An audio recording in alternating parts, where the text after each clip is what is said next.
나무가 된 드리오페. 드리오페와 이올레는 자매 사이였다.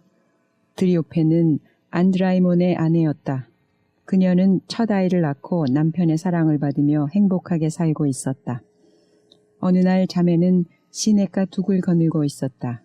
이 둑은 물 가까이까지 경사가 완만했는데 둑 위에는 도금량이 우거져 있었다. 그들은 님프들의 제단에 올릴 화관을 만들기 위해서 꽃을 따라 나온 길이었다. 드리오페는 귀중한 아들을 가슴에 안고 걸어가며 젖을 먹이고 있었다.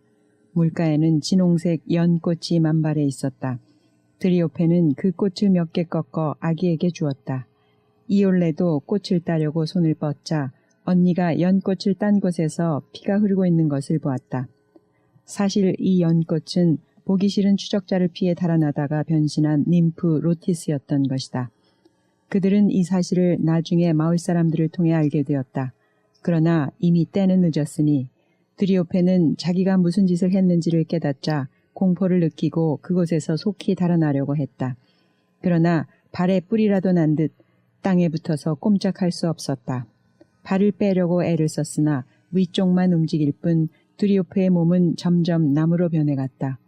괴로운 나머지 머리를 쥐어뜯으려고 했으나 이미 손 안에는 잎이 가득 들어 있었다.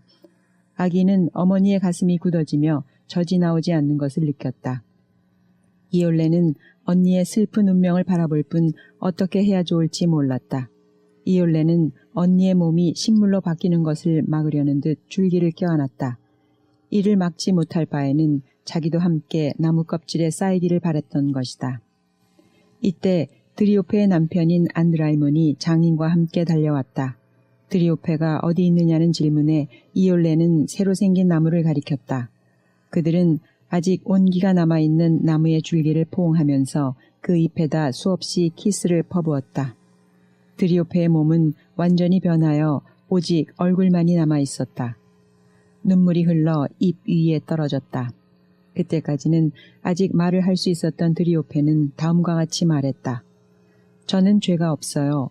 이런 운명을 받아야 할 이유가 없어요. 누구에게도 해를 끼친 일이 없어요. 제 말이 거짓이라면 제 잎이 말라버리고 줄기가 잘려서 불 속에 들어가도 좋아요. 이 아기를 데리고 가서 유모에게 맡기세요. 아기를 종종 데리고 와서 제 가지 밑에서 젖을 먹이고 제 그늘 속에서 놀게 해주세요.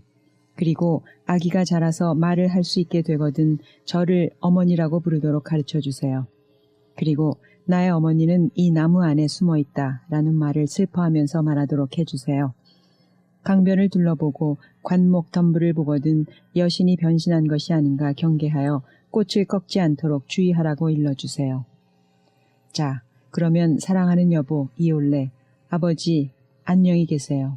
아직도 저를 사랑해 주신다면 도끼가 제 몸을 다치게 하거나 새나 짐승들이 제 가지를 물어뜯는 일이 없도록 해주세요. 저는 이제는 몸을 구부릴 수가 없으니 당신들이 이곳으로 올라와 입맞춤 해주세요. 그리고 제 입술이 감각을 지니고 있는 동안에는 입맞춤을 하게끔 아기를 들어주세요. 이제는 더 말할 수 없게 되었어요. 이미 껍질이 목까지 올라와 전신을 싸고 있으니까요. 저의 눈을 감겨주실 필요는 없어요. 저절로 눈이 감길 테니까요. 말을 마치자 이윽고 입술은 움직이지 않고 생명은 끊어지고 말았다. 그러나 가지에는 얼마 동안 체온이 남아 있었다.